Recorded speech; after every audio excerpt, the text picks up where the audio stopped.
बिस्मिल्लाहिर्रहमानिर्रहीम, अस्सलाम वालेकुम। क्या आप जानते हैं इस वक्त सबसे बड़ा स्कैंडल, सबसे बड़ा फ्रॉड क्या सामने आया है? शुगर माफिया का शुगर स्कैंडल। अंदाज़ा लगाइए किस तरह अरबों रुपया बनाया जा रहा है और इस सब में कौन मुलव्वस है? पार्लियामेंटेरियंस, उनके रिश्तेदार, उनके दोस्त अहबाब, वो सारे मिलकर ये माफिया चला रहे हैं। ज़्यादातर उन्हीं के कारोबार हैं, चाहे वो शरीफ ख़ानदान हो, जरदारी ख़ानदान हो या दीगर जहांगीर तरीन भी हैं। इसमें सब इनका शुगर के बिजनेस से ताल्लुक है, किसी का बराह रास्त, किसी का बिलवास्ता तौर पर। और किस तरह ये सारे पैसे बना रहे हैं, क्या हो रहा है, कई तो लोग तो इनके नाम भी नहीं छापते। अब किस तरह 190 तक कीमत पहुंचाएगी, 190 रुपए किलो तक। और पहले जानबूझकर एक्सपोर्ट करवाई गई चीनी, और जितनी एक्सपोर्ट करवाई गई उससे भी पैसे कमाए गए और उसके बाद फायदे भी लिए गए, और अब उतनी ही चीनी इंपोर्ट करवाई जा रही है ना धोखा। कीमत बढ़ाकर अब इंपोर्ट करेंगे, उसमें भी पैसे कमाएंगे। ये क्या हो रहा है? जबकि यकीन दहानी करवाई गई थी कि जी चीनी की कीमतें नहीं बढ़ेंगी। ये बहुत बड़ा स्कैंडल है। और इमरान खान के दौर में इमरान खान ने अपने करीब तरीन दोस्त की कुर्बानी दे दी थी, जहांगीर तरीन की, और उसके बाद आपने देखा कि इमरान खान को कितना नुकसान हुआ। GIT बनाने के बाद सारा कुछ सामने आ गया, ये शुगर माफिया क्या करता है।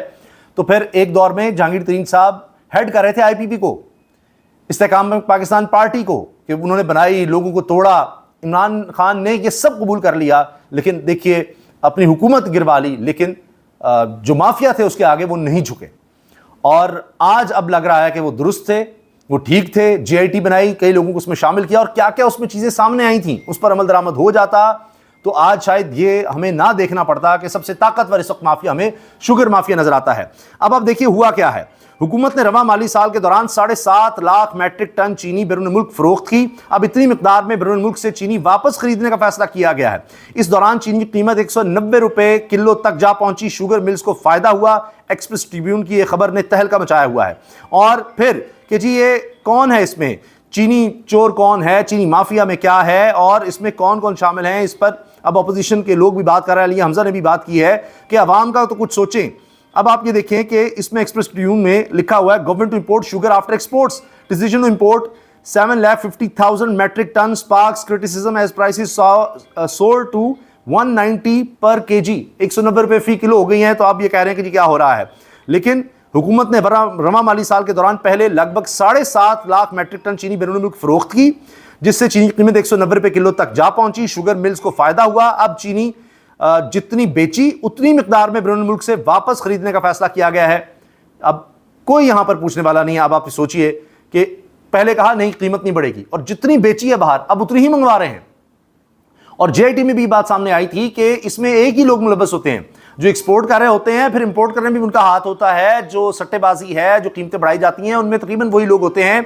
और शुगर के साथ साथ आप देखिए सिर्फ ये नहीं कि शुगर के बिजनेस में होते हैं, वो इसके अलावा दालों में भी, घी में भी वही लोग कहीं ना कहीं व्हाट्सएप ग्रुप्स थे बने हुए, वहां पर कीमतें निकाली जाती थी। लोग एक तरह के ही थे सारे में। तो ये सब बातें अब सामने आ रही हैं, किस तरह लोगों को निचोड़ा जा रहा है। हर एक ने यहां पर माफिया बनाया हुआ है। कोई रियल एस्टेट माफिया होगा, कोई शुगर माफिया होगा, कोई और तरह का माफिया होगा। कभी आप देखिए कि जी कभी हम सुनते हैं कि यहाँ फ्लावर मिल्स आगे, जिसने भी जो भी ताकत में होगा जो इकट्ठ बना लेगा। कभी IPPs का माफिया, बिजली के कारखानों का माफिया। तो जो ताकतवर है, इसके पास पैसा है, वो माफिया बन जाता है। और आप देखिए ये लोग किस तरह इस बिजनेस में इन्वेस्ट करते हैं। सियासतदान यहां पर शुगर के बिजनेस में ही क्यों इन्वेस्ट करते हैं? हुकूमतों के करता धरता इस बिजनेस में क्यों इन्वेस्ट करते हैं? इतने इनके सबके इस काम में ये लोग क्यों हैं? क्योंकि पैसा इसमें इतना ज्यादा आता है। और अब ये खबर हर तरफ फैल चुकी है, लेकिन हुकूमत जिस तरह से मजे ले रही है, उनको कोई फिक्र ही नहीं है कि जी हमें कुछ नहीं हो सकता, हमारे साथ सारे हैं, जो मर्जी करते रहे, जितना मर्जी पैसा बनाते रहे, हमारी मौजें हैं। और अब आप ये देखें कि इमरान खान के दौर में कीमतें क्या थी और आज क्या हो गई हैं।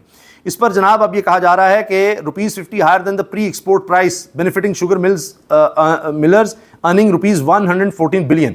ये असद अली तूर कह रहे हैं 114 अरब रुपया कमा रहे हैं शुगर मिल्स वाले अब, क्योंकि जब ये एक्सपोर्ट की गई थी शुगर, तो उस वक्त से अब 50 रुपए फी किलो इजाफा हो चुका है। 50 रुपए फी किलो। अब इसमें काश्तकार को कोई फायदा नहीं है, क्योंकि वो गन्ना स्टोर नहीं कर सकता। उसने गन्ना बेच दिया जिस तरह भी था, और गन्ना बेचने के बाद शुगर स्टोर कर सकते हैं। आप बेचें, आप जो मर्जी करें। अब इमरान खान के दौर में क्या हुआ था? चीनी बहरान रिपोर्ट आई, जहांगीर तरीन, मुन्नस इलाही, शहबाज शरीफ फैमिली की मिल्स ने हेर फेर की, ये रिपोर्ट सामने आई थी। चीनी स्कैंडल जब आया तो उसमें तहरीक इंसाफ के रहनुमा जहांगीर तरीन और उनके बेटे अली तरीन की FIA में तलबी के नोटिस तक भी जारी होते रहे। ये सब कुछ होता रहा। अच्छा, इसकी अब डिटेल पर मजीद मैं आता हूं कि क्या क्या फाइंडिंग्स आई और इस पर अब तहरीक इंसाफ के लोग क्या कह रहे हैं। मगर उससे पहले ये सुनिए, बड़ा इस्तीफा भी आ गया है। चेयरमैन वापडा जनरल रिटायर्ड सज्जाद गनी ने अपने ओहदे से इस्तीफा दे दिया है। वज़ीर आज़म शहबाज शरीफ ने चेयरमैन वापडा का इस्तीफा मंजूरी के लिए काबीना डिवीजन को इरसाल भी कर दिया है। चेयरमैन वापडा lieutenant general retired Sajjad Ghani ने जाती वजूहात की बिना पर अपने ओहदे से इस्तीफा दे दिया है। एक्सप्रेस न्यूज के मुताबिक वापडा के chairman lieutenant general retired Sajjad Ghani ने अपने ओहदे से इस्तीफा दिया और वज़ीर आज़म शहबाज शरीफ ने इनकी खिदमत को सराहते हुए इनका इस्तीफा मंजूरी के लिए काबीना डिवीजन को इरसाल भी कर दिया है और सराहा भी है। साथ वज़ीर आज़म ने lieutenant general retired Sajjad Ghani की वापडा में खिदमत को सराहा और कहा कि lieutenant general retired Sajjad Ghani ने कौमी इदारे को मौसर अंदाज में चलाने और तवानाई के शोबे में अहम मनसूबाजात की निगरानी में कलीदी किरदार अदा किया। वज़ीर आज़म ने मुस्ताफ़ी चेयरमैन वापडा के लिए नेक तमन्नाओं का इजहार किया है। अब वापडा की कारकर्दगी आपके सामने है, आप भी इस पर कमेंट कीजिए, आप क्या कहते हैं, कैसी कारकर्दगी वापडा की जा रही है, कितनी अच्छी जा रही है। PIA के हवाले से भी खबर आ गई है जी कि Pakistan wealthiest and well connected business groups with interest in cement, power, fertilizer and real estate sectors have shown interest in acquiring the loss making PIA, raising prospects for success of the second attempt to privatise the entity. अब आखिरकार जी बड़े लोग इसमें शामिल हुए हैं और 5 bids received for PIA sell off. 5 आखिरकार बोलियां लग रही हैं जी PIA की खरीदारी के लिए। पहले तो बड़ी बुरी तरह से नाकामी हुई, एक ही बिड जिस तरह से सामने आई और पैसे भी कुछ नहीं मिल रहे थे। अब कम से कम अब कुछ तो इस पर लग रहा है कि कुछ हौसला अफजा काम हुआ है। लेकिन ये सब क्या हो गया, क्या उसके बाद इदारा बेहतर हो जाएगा और जो इसके खसारे को अलग किया गया है अरब हार रुपए को, वो कौन देगा? क्या वही होगा जो IPP के साथ किया है कि जी सर्कुलर डेट जो है 1275 अरब रुपए वो कॉम पर डाल दिए हैं और आपके बिलों में लग कर आएंगे, वो बैंकों से कर्जा लेकर 1275 अरब वापस करेंगे। वो भी सारा पैसा नहीं IPPs का जो उनको दे देंगे सर्कुलर डेट की मद में, और वो फिर आप सूद के साथ वापस करते रहेंगे, आप और हम सब मिलकर। अभी PIA के खसारे का क्या होगा? अच्छा, अब जनाब जो रिपोर्ट आई थी इमरान खान के दौर में अप्रैल 2020 में, इमरान खान ने एक कमीशन कायम किया था अपने दौर में।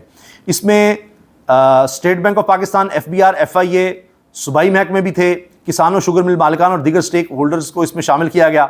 और फिर इसमें कहा गया कि जी कि मिल्स को बंद किया, अगर वो वक्त पर गन्ना क्रशिंग ना करें तो इन पर जुर्माने हों। ये सारा कुछ हमाद अजहर ने बताया है कि जी हमने क्या किया था। किसानों, शुगर मिल्स और दीगर स्टेक होल्डर्स को शामिल करने के बाद ये कहा गया कि चीनी की दरामद पर लगे टैक्स और बंदिशें ख़त्म की ताकि मार्केट इंटरनेशनल रेट्स की तरफ जाए।